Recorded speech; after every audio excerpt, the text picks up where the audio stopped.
Hi Oppo fans! Sa mga nagtatanong kung paano yung process ng ating AI eraser. So, punta na po kayo sa photos, then punta po kayo sa picture na gusto nyong i-edit.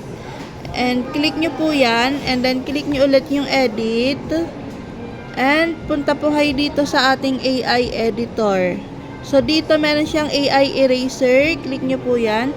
And then, meron siyang dalawang klase. Smart lasso, kung gusto nyong i-manual, yung gusto mong burahin, ayan, draw ka lang ng circle para ma-remove yung mga photo bomber. So, ayan po yung result. Ito yung original na picture. So, try natin yung isa natin. Yung in just one click lang. Click nyo po yung remove people para automatic remove nyo na po yung pinaka-photo bomber.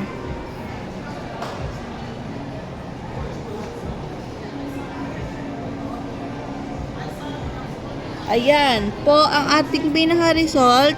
Ito yung original na picture. So, meron po yan sa Oppo Reno 13 series po natin. Sa lahat ng Reno 13 series. Ayan.